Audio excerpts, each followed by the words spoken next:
The name game is one of the best, most practical, and fastest ways that you can improve your memory and practice your new memory skills. You can use it literally every day as you run into people at the grocery store, at work, or with new friends or business associates. And it has practical value because it makes you stand out as one of those people who just has a good memory or never forgets a name.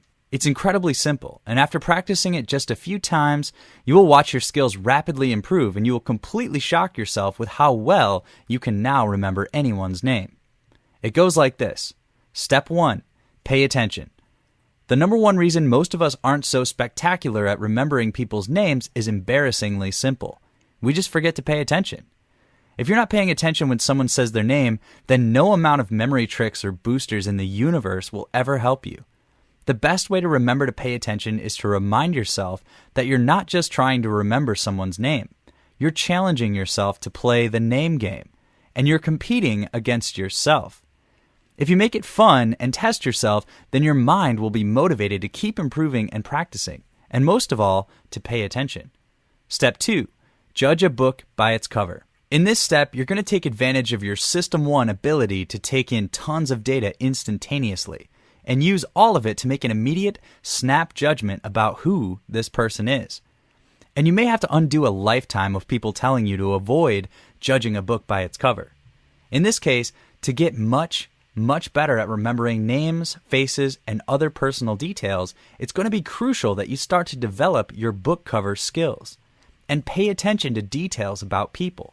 Their clothing, their hairstyle, the sound of their voice, their posture, their general demeanor. Do they remind you of a parent, a worker, a boss, a teacher, an athlete, an artist? Do they seem funny, silly, sad, lonely, energetic, introverted, extroverted? Don't think about this too much.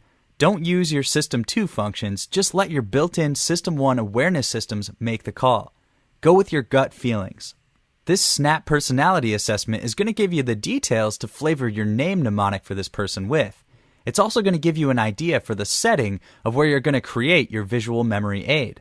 We'll talk about this later. Step 3. Ask their first and last name.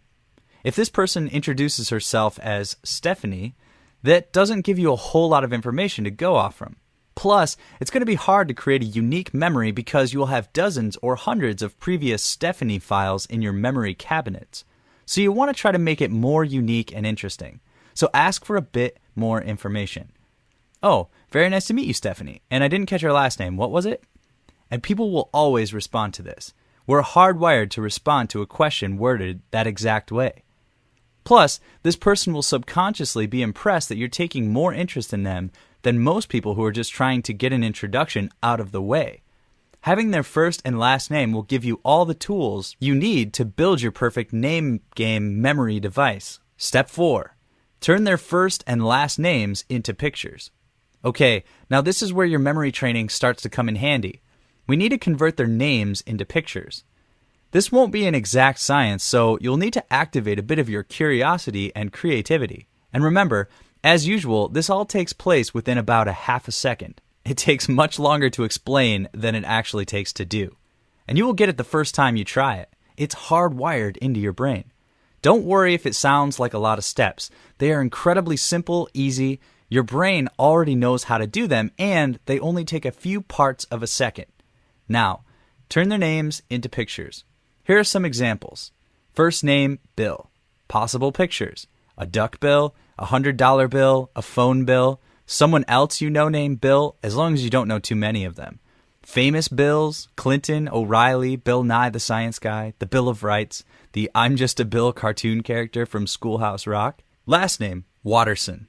Possible pictures, lakes, rivers, ponds, pools, waves, glass of water, a waterfall. Now, you need to take those images and put them together in a way that you find interesting, hilarious, alarming, bizarre, or unique, and combine them with this person's face and general demeanor. So if you used a famous Bill to remember this person's name, imagine them standing next to that Bill and add motion to the picture.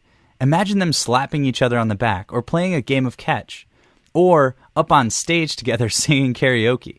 Something that your mind finds interesting. Picture this little event in your head. It only takes half a second, and combine it with one of the mental images for their last name. So if it's Watterson, imagine the pair of Bills being suddenly drenched in water, the shocked and alarmed look on both of their faces, or suddenly being tossed over the edge of a giant waterfall, or trying to drink out of a giant glass of water 10 times their size.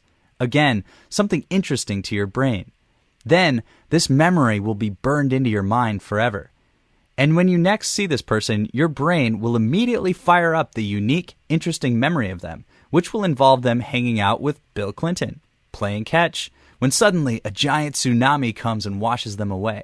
And your brain will go, Bill Clinton, his name is Bill, and they're being washed away by water, Watterson, Bill Watterson. I know it sounds strange, but just try it and you too will be amazed. Now, for the final step of the name game, to really take your game to legendary levels, Step 5. Place them in a memory palace. Every memory is made more powerful by placing it in a memory palace. Create a memory palace that helps you remember more about this person, where you met them, what kind of person they are. That's where the details that you gathered in your SNAP personality assessment come in handy. If you judge them to be an artistic person, imagine the visualization you created of them taking place in an art gallery. If you guess that they were an athletic person, imagine it happening in the middle of a football field. Or, if you can't think of any other places they would belong, simply create an instant memory palace of the place where you met them. In the coffee shop, or at a specific event, or at someone's house. When you next see them, start by mentally going into that memory palace. And your brain will serve up all the details of your visual memory aid even faster and easier. So practice the name game every day and watch as your ability to remember names soars quickly to unbelievable levels. Remember, the steps to the name game are this. Step 1, pay attention. Step 2, judge a book by its cover. Step 3, ask first and last names. Step 4, turn names into pictures. And step 5, create a memory palace. If you practice these 5 simple steps with every person you meet, your results are going to skyrocket.